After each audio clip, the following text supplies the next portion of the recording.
विश्लेषण आपके जरिए समझना चाहता हूं कि हो क्या रहा है अंदर खाने, क्या कुछ। देखिए, मैं प्रेम कुमार जी ने कहा, बहुत ही जोर देकर कहा है। और कई लोग कह रहे हैं, मैं ऐसा मानता हूं कि मध्यावधि चुनाव की कोई संभावना नहीं है। और मैं दूर दूर तक उसको कोई देख नहीं पा रहा हूं कि मध्यावधि चुनाव होंगे। न तो देश की जनता चाहती है, न विपक्षी दल चाहते हैं, और न वो सांसद जो इतने पैसे खर्च करके, इतनी मेहनत करके जो जीत कर आए हैं, वो चाहते हैं। और नरेंद्र मोदी तो बिल्कुल नहीं चाहेंगे, क्योंकि नरेंद्र मोदी अगर मध्यावधि चुनाव में जाएंगे जी। तो अभी जो उनकी सीटें हैं उसमें कम से कम 100-150 सीटें और कम हो जाएंगी। क्योंकि नरेंद्र मोदी और बीजेपी जानती है कि इस समय माहौल पूरा देश का भारतीय जनता पार्टी के खिलाफ है। और इन चुनावों का जो मैंडेट है पूरा का पूरा, ये बहुत बड़ी घटना है कि 63 सीटें, 20% सीटें भारतीय जनता पार्टी की कम हो गई हैं और कांग्रेस की लगभग दुगनी हो गई हैं। जी। तो वो देख रहे हैं कि ये जो चल रहा है देश में, बीजेपी के लोग भी देख रहे हैं। पार्लियामेंट में, लोकसभा और राज्यसभा में राहुल गांधी ने जिस तरह से असर्ट किया लोकसभा में, और खड़गे साहब ने और विपक्षी दलों ने राज्यसभा में असर्ट किया। अखिलेश का जो बयान था, या बंगाल के लोगों का, सांसदों का, कल्याण बनर्जी का जो बयान था, मान लीजिए महुआ मोइत्रा का जो बयान था, मध्यावधि चुनाव अगर होता है तो भारतीय जनता पार्टी का सफाया हो जाएगा, राजीव जी। तो एक तो चीज ये, हम लोग, मतलब मैं अपने तौर पर ये इस बारे में कोई टिप्पणी नहीं करना चाहता हूं कि मध्यावधि चुनाव होने वाले हैं या होना भी चाहिए। मैं होने के भी खिलाफ हूं। मतलब मैं दो चीजें कह रहा हूं कि एक तो ये कह रहा हूं कि मैं कोई संभावना नहीं देखता हूं। किसी के पास ताकत नहीं है, मतलब जो राजनीति में दल हैं उनके पास भी ताकत नहीं है इस समय कि वो फिर से चुनाव लड़ सकें। और भारतीय जनता पार्टी तो बिल्कुल ही नहीं चाहेगी कि चुनाव लड़े, क्योंकि उसकी बहुत बड़ा नुकसान होगा बीजेपी को अगर जी। वो चुनाव में जाती है। खासकर जिस तरह की देश में स्थिति है, बीजेपी और आरएसएस के संबंध हैं, तमाम चीजें चल रही हैं, उसको देखते हुए। और जो ब्रिटेन में अभी हुआ, कंजर्वेटिव चले गए, लेबर पार्टी आ गई 14 साल बाद। तो ये जो मैं देख रहा हूं, मैं गलत भी हो सकता हूं, क्योंकि प्रेम कुमार जी सही हो सकते हैं, बाकी लोग सही हो सकते हैं, पर मैं अपना रीडिंग बता रहा हूं जी। कि ये, मैं इसमें कोई संभावना नहीं देखता हूं। दूसरा, ये भी कोई संभावना नहीं देखता हूं कि राहुल गांधी अगर जा रहे हैं इधर से उधर तो वो कोई मध्यावधि चुनाव की तैयारी के लिए जा रहे हैं, या प्रधानमंत्री कोई मध्यावधि चुनाव की तैयारी कर रहे हैं। राहुल गांधी को अब अपनी विजिबिलिटी बना के रखना पड़ेगा जनता के बीच में।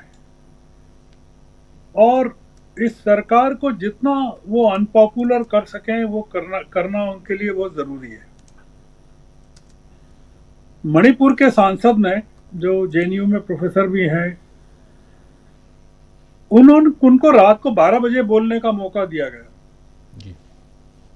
लोकसभा में। और आप देखिए कि क्या अद्भुत भाषण उन्होंने दिया है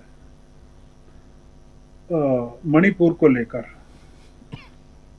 मणिपुर को लेकर प्रधानमंत्री ने लोकसभा में कुछ नहीं कहा, और राज्यसभा में क्या कहा? उन्होंने कुछ नहीं कहा। राज्यसभा में केवल ये कहा कि हम कोशिश कर रहे हैं, सरकार कोशिश कर रही है कि वहां स्थिति सामान्य हो जाए। उन्होंने मणिपुर पर बोलने के पहले ये बताया कि बंगाल में किस तरह से एक महिला को सरेआम पीटा गया। उसको उस पर उसकी पिटाई की गई। पर उन्होंने मणिपुर में महिलाओं के साथ जो बलात्कार की घटनाएं हुई उनको परेड करवाया निर्वस्त्र करके, उसके बारे में कोई जिक्र नहीं किया। 60,000 लोग वहां राहत कैंपों में रह रहे हैं, जो मणिपुर के एमपी ने बताया, उसका कोई जिक्र नहीं किया। 200 लोगों की मौत हुई, उसके बारे में कुछ नहीं बताया। पीएम बताते हैं कि 15,000 एफआईआर हो गई हैं, 500 लोगों को गिरफ्तार किया गया, ये बता रहे हैं। तो मणिपुर में जाना सिंबॉलिक है। वो मतलब वो कोई चुनाव के लिहाज से राहुल गांधी का वहां जाना इम्पोर्टेंट नहीं है, वो नॉर्थ ईस्ट के लिहाज से सिंबॉलिक है कि नॉर्थ ईस्ट को इस सरकार के लिए बॉइलिंग पॉइंट बना के रखना जरूरी है, क्योंकि पीएम ने कमिट नहीं किया है कि वो मणिपुर जाएंगे। पीएम मणिपुर नहीं जा रहे हैं। पीएम मिजोरम के चुनाव हुए तो वहां प्रचार के लिए भी नहीं गए। तो ये जो उत्तर पूर्व है, ये इंडिया अलायंस के लिए बहुत इम्पोर्टेंट है। तो इसलिए मैं राहुल गांधी तो महाराष्ट्र में जाने वाले हैं। वो पंढरपुर की जो यात्रा निकलती है जी, पुणे के अलांदी के पास से, अलांदी से जो निकलती है पंढरपुर जाती है, उन्होंने शरद पवार का वो निमंत्रण भी स्वीकार कर लिया, ऐसी खबरें हैं। राहुल गांधी इस समय लगे हुए हैं देश में क्रांति के लिए, और वो क्रांति बहुत अभूतपूर्व है। मतलब वो, मैं एक चीज और कहना चाहता हूं, मैं इस चीज पर भी मतलब वो थोड़ी सी, मैं एक विपरीत धारा आप मान सकते हैं कि ये चंद्रा बाबू अगर समर्थन वापस ले लेंगे तो ये सरकार गिर जाएगी। मैं इसमें भी यकीन नहीं करता हूं। मैं इस बात में भी यकीन नहीं करता हूं कि जो चंद्रा बाबू ने मांग की है बड़े पैकेज की, स्टील प्लांट की बात की है, वहां अमरावती कैपिटल के लिए पैसे की बात की है, तमाम चीजें की है, वो नरेंद्र मोदी स्वीकार कर लेंगे दबाव में आके, मैं उसको भी मानने को तैयार नहीं हूं। प्रधानमंत्री ने अपने भाषण में ये कहा है, हाल के भाषण में, कि राज्यों की जो आर्थिक नीतियां हैं वो देश पर भार बन रही है, और वो एक आर्थिक अराजकता बता रहे हैं राज्यों में जो हो रहा है, और वो देख रहे हैं कि जो किस तरह के कर्जों के बीच में राज्य सरकारें और केंद्र जी रहा है। तो मैं दोनों चीजें खारिज करता हूं अपने अध्ययन के हिसाब से जी। कि वो चंद्रा बाबू को कोई पैकेज देंगे बहुत बड़ा, चंद्रा बाबू की मांगे मंजूर कर लेंगे। आप बताइए कि स्टील प्लांट की मांग कैसे मंजूर की जा सकती है, या अमरावती के लिए पैसे कैसे दे सकती है कोई सरकार, राजधानी के लिए? तो वो इलॉजिकल है। मतलब वो अगर ब्लैकमेल भी कर रहे हैं तो मैं नहीं मानता हूं कि नरेंद्र मोदी, कोई भी सरकार इस तरह के दबाव में आएगी। और दूसरा ये कि चंद्रा बाबू अगर अपने 16 सांसदों का समर्थन विड्रॉ भी कर लें तो उससे इस सरकार की स्थायित्व पर कोई फर्क नहीं पड़ता है जी। तो इसलिए मैं कोई बहुत ज्यादा उस तरह के बुलावे में अपने आप को नहीं डाल रहा हूं कि ये सरकार जाने वाली है, या मध्यावधि चुनाव होने वाले हैं, या चंद्रा बाबू की मांगे मान ली जाएंगी। एक रियलिस्टिक पिक्चर ये है, ये सरकार बहुत दबाव में है, और वो दबाव राहुल गांधी ने खड़ा किया है, अखिलेश ने खड़ा किया है, ममता बनर्जी ने खड़ा किया है, उद्धव ने खड़ा किया है। और अभी जो प्रायोरिटी है इंडिया अलायंस के सामने, सबसे बड़ी प्रायोरिटी ये है कि ये जो चुनाव हैं 3 राज्यों के, झारखंड के और हरियाणा के और महाराष्ट्र के, इन 3 चुनावों में अगर मतलब 2 जगह तो कांग्रेस की हुकूमत, ये बीजेपी की हुकूमतें हैं, एक तो महायुति की है महाराष्ट्र में, एक हरियाणा में कांग्रेस की है, और झारखंड में हेमंत सोरेन की है। ये अगर सरकार महाराष्ट्र की गिर जाती है चली जाती है, जो कि बहुत संभावना है, और हरियाणा की चली जाती है, तो दिल्ली से लगा के हिमाचल तक भारतीय जनता पार्टी का सफाया हो जाएगा। अब दिल्ली में मतलब दिल्ली में ये हैं केजरीवाल हैं, हरियाणा में अगर विपक्ष की सरकार आ जाती है, पंजाब में विपक्ष की सरकार है, चंडीगढ़ में विपक्ष की का सांसद है, हिमाचल में विपक्ष की सरकार है। ये जो मोदी सरकार है इस सदमे को बर्दाश्त नहीं कर पाएगी, और महाराष्ट्र अगर हाथ से गया। गर साहब उसमें आप जम्मू कश्मीर भी जोड़ लीजिए, वहां भी चुनाव होना है और बहुत कम संभावना दिखाई दे रहा है कि वहां पर बीजेपी अपनी सरकार बना पाए। नहीं, वहां तो खैर सवाल ही नहीं उठता। वहां इन्होंने 3 सीटों के लिए सांसद भी नहीं खड़े किए, लद्दाख में भी खड़ा नहीं किया। 370 को मुद्दा बनाकर उन्होंने चुनाव लड़ा, और आप अपने कैंडिडेट नहीं खड़े कर पाए लद्दाख में, मणिपुर में, कश्मीर में। तो इससे ज्यादा आपके लिए शर्म की क्या बात हो सकती है? तो मैं तो मान के ही चल रहा हूं कि ये वहां सत्ता में नहीं आ सकते, बशर्ते ये चुनाव करवाएं, वहां हिम्मत दिखाएं कि जम्मू कश्मीर में चुनाव करवा रहे हैं। तो मैं एक जो अपने तौर पर जो पिक्चर देख रहा हूं राजीव जी, वो ये देख रहा हूं कि ये मोदी जी सरकार को किसी भी तरह से धक्के देकर चलाएंगे, एक माइनॉरिटी गवर्नमेंट को चलाएंगे, और जितने दिन चल सकती है चलाएंगे।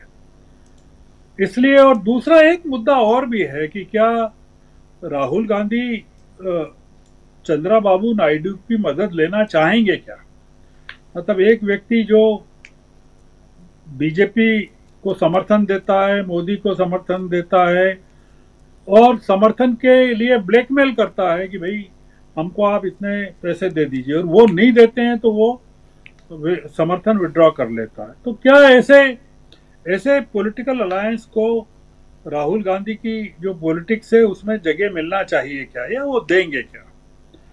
या नीतीश कुमार को जगह देंगे क्या, जिन्होंने पूरा का पूरा इतना बिट्रेयल किया? तो मैं जो जिस तरह की राजनीति राहुल गांधी करना चाहते हैं, मैं मानता हूं उसमें न तो नीतीश कुमार के लिए जगह है, न चंद्रबाबू के लिए जगह है।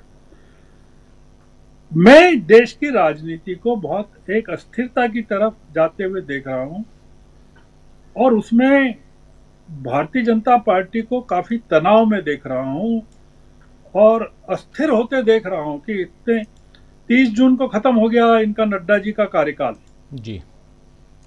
आप बताइए कि क्या भारतीय जनता पार्टी का नया अध्यक्ष कौन सा चुना गया? कहीं कोई चर्चा नहीं है, कोई चर्चा भी नहीं है, कोई चर्चा नहीं है।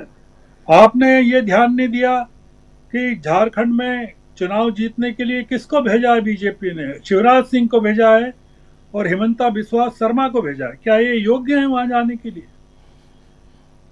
तो बीजेपी के पास कोई लोग ही नहीं है राजीव जी। बीजेपी इस समय जो 240 सीटें उनके पास हैं, और जो 293 एनडीए के पास है, उसको इंटैक्ट रख के अपना एजेंडा जितने दिन आगे चला सके वो चलाना चाहते हैं। और इसलिए मैं कोई मतलब माफ करेंगे कि मैं न तो कोई मध्यावधि चुनाव की संभावना देखता हूं, न मैं ये देख रहा हूं कि चंद्रबाबू इतनी हिम्मत दिखाएंगे कि समर्थन विड्रॉ कर लें। वहां आंध्र में चंद्रबाबू विड्रॉ कर लें तो जगन रेड्डी ने अपना समर्थन दे दिया है, बिना मांगे दे दिया है मोदी सरकार को, हालांकि उनके 4 सांसद हैं सिर्फ। ये पॉलिटिक्स जो है इस समय एक अलग किस्म की मैच्योरिटी में जा रही है, और वो मैच्योरिटी ये है कि जो कॉन्फिडेंस लेवल है पूरा का पूरा वो इस समय राहुल गांधी के साथ है। तो मैंने पूरा भाषण सुना है गुजरात में राहुल गांधी का, बहुत ही अद्भुत भाषण है। और गुजरात में चूंकि मैं रहा हूं, गुजरात को जानता हूं, गुजरात में पेनिट्रेशन कांग्रेस का, राहुल गांधी ने पूछा था कि कितने साल बाद अगर कांग्रेस की सरकार आएगी, तो उनको बताया गया 30 साल बाद, 30 या 40 साल बाद। तो ये एक गुजरात जो हो रहा है बहुत बड़ी घटना है, और बड़ी घटना तो यह है कि लोकसभा के चुनाव में बनासकाठा से वो एक महिला जीती है वहां से, जीनीबेन ठाकुर, बहुत बड़ा धक्का लगा है। वो मंच पर बैठी हुई थी आज राहुल गांधी जब बोल रहे थे, मतलब जहां पिछले दो चुनावों में 26 की 26 सीटें बीजेपी जीतती थी, वहां कांग्रेस को एक सीट लोकसभा की मिल जाए, ये बहुत बड़ी घटना है। तो इसलिए मैं मानता हूं कि ये सारे किले जो हैं ये आने वाले महीनों में ढह जाएंगे और बीजेपी एक हमेशा के लिए एक बहुत ही कमजोर पॉलिटिकल पार्टी के रूप में नजर आएगी। जी जी, लेकिन एक सवाल है, आपसे ही सवाल है कि अगर चंद्रबाबू नायडू समर्थन वापस ले लेते हैं